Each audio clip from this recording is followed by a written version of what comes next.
कबीरा खड़ा बाजार में मांगे सबकी खैर, ना काहू से दोस्ती ना काहू से बैर। मुनव्वर हिंदी क्लासेस में आपका स्वागत है। आज पढ़ेंगे 9वीं कक्षा का पाठ अनमोल मोती संत कबीर। इसमें हम कबीर के दोहे पढ़ेंगे। प्रेमचंद कहते हैं कि गहरे पानी में बैठने से ही मोती मिलता है, और मैं आज तुम्हारे लिए मोती लेकर आया हूँ। किस रूप में? न कबीर के दोहे के रूप में। कबीर के दोहे, तुलसी के दोहे, सूर के पद, रहीम के दोहे, इन्हें अनमोल मोती कहा गया है। चलिए आज पढ़ते हैं संत कबीर। इसमें पढ़ेंगे कबीर के दोहे।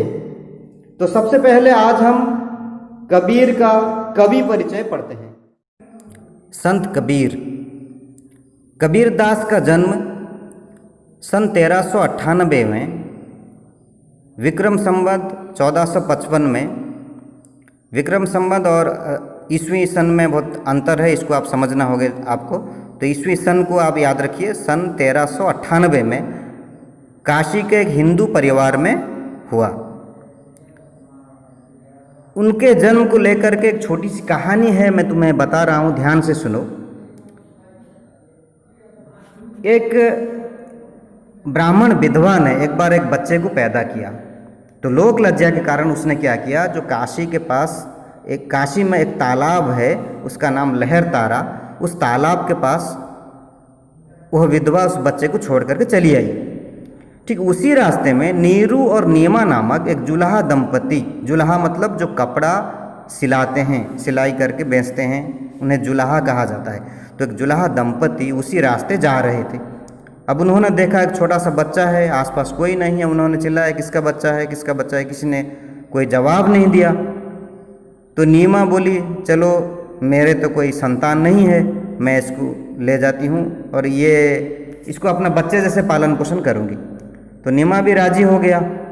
अब दोनों ले आए, उस बच्चे को लेकर के पालन पोषण किया, और वही बच्चा बड़ा होकर के संत कबीर बना। कबीर ईश्वर के निर्गुण निराकार रूप को मानते थे। वे कहते थे, जाके मुँह माथा नाही, नाही रूप कुरूप, उपवास से पातरा, ऐसा तत्व अनूप। कि ईश्वर वह है जिसके मुँह में, जिसका मुँह नहीं, माथा नहीं, कोई हाथ नहीं, पैर नहीं, कुछ रूप नहीं।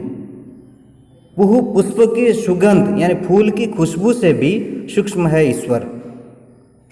कबीर कहते हैं कि ना मैं मस्जिद में, ना मंदिर में, ना छुरी गरास में, मुझको कहाँ ढूंढे बंदा, मैं तो तेरे पास में। कबीर ऐसा कहते हैं कि ईश्वर हमारे पास है, हम उसको मंदिर में ढूंढते हैं, मस्जिद में ढूंढते हैं, गिरजा में ढूंढते हैं, लेकिन उसे नहीं पाते हैं, क्योंकि हमारे पास ज्ञान नहीं है। ईश्वर को पाने के लिए सच्चे भक्ति की आवश्यकता है, आंतरिक भाव की आवश्यकता है।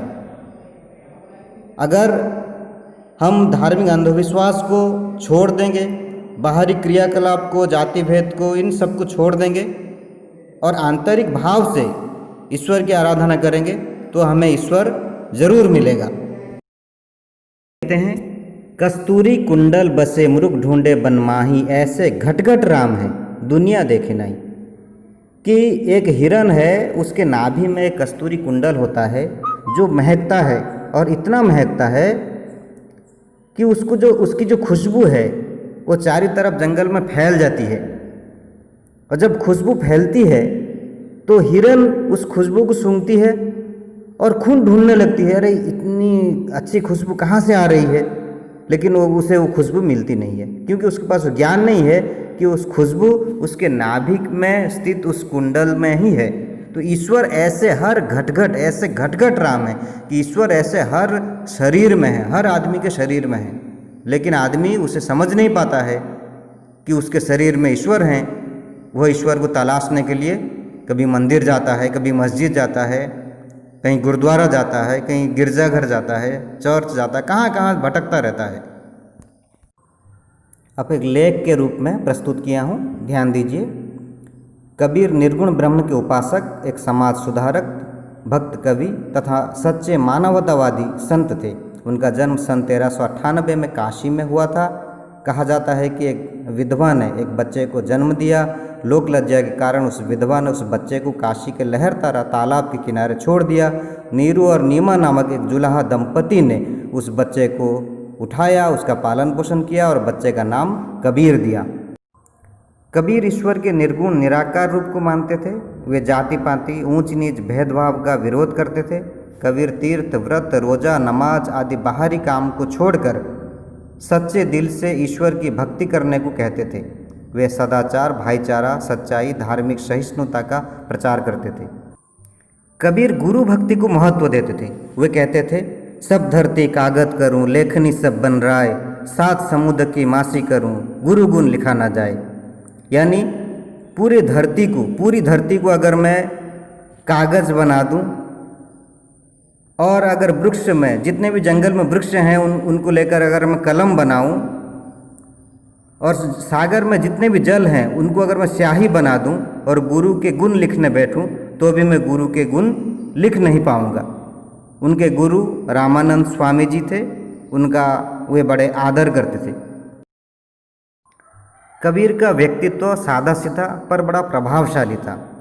उनके वाणियों को उनके शिष्यों ने बीजक नामक ग्रंथ में संग्रहित किया। कबीर की भाषा को खिचड़ी या सदुक्कड़ी भाषा कहा जाता है। बीजक का एक भाग है साखी। साखी शब्द साक्षी का अपभ्रंश रूप है। यह ज्ञान और अनुभूति का प्रतीक है। कबीर के दोहे, पहला दोहा मैं इसे गा करके सुना रहा हूं, सुनिए। मनीषा जन दुर्लभ है, देह न बारंबार, तरवर से फल झड़ी पड़िया, बहुरी न लागे डार, कबीरा बहुरी न लागे डार। अब सुनिए दूसरा दोहा। सोना सज्जन साधु जन, टूटी जुरे सबार, दुर्जन कुंभ कुम्हार के, एक धक्का दरार, कबीरा एक धक्का दरार। आइए शब्दार्थ पर एक नज़र डालते हैं। मनीषा, मनीषा का अर्थ है मनुष्य। दुर्लभ, मिलना मुश्किल है। देह, शरीर। तरवर, पेड़। डार का अर्थ है डाली। जुरे, जुड़ जाते हैं। दरार, फटना या मिटना। धक्का, धक्का। अब दोहे का भावार्थ समझें। पहला दोहा। कबीर कहते हैं, मनीषा जन्म दुर्लभ है, देह ना बारंबार। कि मनुष्य का जन्म दुर्लभ है, आसानी से नहीं मिलता है। देह मतलब शरीर। देह ना बारंबार, यह शरीर जो हमें मिला है, मनुष्य का शरीर, यह बार बार हमें नहीं मिलेगा। ईश्वर ने जो कुछ भी बनाया है, चाहे जंगल को चले जाओ, बाघ, भालू, शेर, चीता, गाय, बैल, कुछ भी देख लो, लेकिन सबसे श्रेष्ठ कौन है इनमें से? मनुष्य है। ईश्वर की जितनी भी सृष्टि है, सबसे श्रेष्ठ है मनुष्य। इसलिए कबीर कहते हैं कि यह मनुष्य का जो जन्म है, यह दुर्लभ है, यह आसानी से नहीं मिलता है। यह शरीर बार बार नहीं मिलता है। इसलिए समझ लो, जैसे एक पेड़ से फल टूट करके नीचे गिर जाता है, फिर दोबारा उस पेड़ पर नहीं लगता, ठीक तुम्हें ऐसे ही मनुष्य का जीवन मिला है, यह तुम्हें बार बार नहीं मिलेगा। तरवर से फल झड़ी पड़िया, बहुरी न लागे डार। कि पेड़ से एक बार फल गिर के झड़ करके गिर गया, झड़ गया, और वो दोबारा नहीं लगेगा। जितना भी कोशिश कर लो, दोबारा नहीं लगेगा। ठीक तुम्हें इसी तरह मनुष्य जन्म मिला है, ये दूसरी बार और नहीं मिलने वाला है। इसलिए तुम्हें मिला है तो इस जीवन को सार्थक बनाओ, जीवन में कुछ अच्छे काम करो, कुछ आदमी बनो। जैसे तुम्हारी मम्मी कहते हैं, पापा कहते हैं, अरे तू आदमी बन। ऐसा क्यों कहते हैं? क्योंकि जो आदमी का गुण होना चाहिए वो हमारे अंदर नहीं रहेगा, तब हम कहेंगे अरे ये तो आदमी नहीं, शैतान है। तो मनुष्य का जैसा अच्छा कर्म, जो अच्छा कर्म करेगा वो अच्छा मनुष्य बनेगा। और इस जीवन की सार्थकता इसी में है कि मनुष्य अच्छा कर्म करे और अच्छा नाम करे। मनुष्य ईश्वर की सर्वश्रेष्ठ सृष्टि है। मनुष्य से भूमि या आकाश कुछ छुपा के रख नहीं सकते। मनुष्य आकाश में क्या क्या है उसे भी ढूंढ के निकाल लेता है, भूमि के अंदर क्या क्या है उसे भी ढूंढ के निकाल लेता है। इतना ताकत मनुष्य के अंदर ईश्वर ने दिया है। तो तुम भी एक मनुष्य हो। तुम सोचो, अपने आप को सोचो कि मैं भी एक मनुष्य हूँ, मुझे मनुष्य का जीवन मिला है और मुझे इस जीवन को सफल बनाना है। इसीलिए कबीर यही कहते हैं कि तुम्हें मनुष्य जीवन मिला है, तुम इस बात को सोचो कि तुम्हें जो जीवन है यह एक बार मिला है, बार बार यह शरीर तुम्हें नहीं मिलेगा। अब सुनिए दूसरे दोहे का भावार्थ। सोना सज्जन साधु जन, टूटी जुरे 100 बार। कबीर कहते हैं कि सोना, साधुजन और सज्जन ये एक जैसे होते हैं। अब सोने को तुम उसे अगर तोड़ देते हो तो फिर जुड़ सकता है। एक बार तोड़ो जुड़ेगा, दूसरी बार तोड़ो तो भी जुड़ जाएगा, तीसरी बार तोड़ो तो भी जुड़ जाएगा, 100 बार भी तोड़ो 100 बार सोना जुड़ेगा। और सज्जन व्यक्ति ऐसे ही होते हैं, साधुजन व्यक्ति ऐसे होते हैं। अगर उनसे तुम दोस्ती रखते हो, उनसे लगाव रखते हो, अगर किसी वजह से तुम्हारी दोस्ती टूट गई तो फिर से जुड़ सकती है। साधुजन के साथ संगत में बैठोगे तो तुम्हें अच्छा फल मिलेगा। अच्छे इंसान होते हैं, लेकिन दुर्जन कुंभार के एक धक्का दरार। कबीर कहते हैं कि दुर्जन व्यक्ति कुम्हार के कुंभ के जैसे होता है। जैसे कुम्हार के कुंभ को तुम एक धक्का दे दो या कहीं लेकर के उसे फेंक दो, वो टूट जाएगा और ऐसा टूटेगा कि दोबारा कभी नहीं जुड़ेगा। ये कुम्हार का कुंभ का मतलब मटका या घड़ा, ये मिट्टी से बना होता है। अब इसे लेकर तुम कहीं पर भी तोड़ दो टूट जाएगा, कहीं छोड़ दो या धक्का मार दो, एक धक्का लगाओ टूट जाएगा और दोबारा नहीं जुड़ेगा। दुर्जन व्यक्ति से अगर तुम संपर्क रखे हुए तो ऐसा ही होगा। दुर्जन व्यक्ति यानी खल व्यक्ति, उसका प्रकृति ही ऐसा है। उसके साथ अगर दोस्ती रखोगे तो दोस्ती ऐसा ही होगा। इसलिए अगर तुम्हें दोस्ती रखना है, किसी के संगत में बैठना है तो अच्छे व्यक्तियों के साथ बैठो, साधुओं के साथ बैठो, सज्जन व्यक्तियों के साथ बैठो।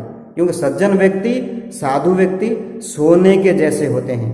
जैसे सोना एक बार टूटेगा तो जुड़ जाएगा, 2 बार टूटेगा तो जुड़ जाएगा, 100 बार भी टूटेगा तो भी जुड़ जाएगा। और सज्जन व्यक्ति से अगर दोस्ती रखोगे तो ऐसे ही हो, वे सर्वदा मित्रता बनाए रखते हैं।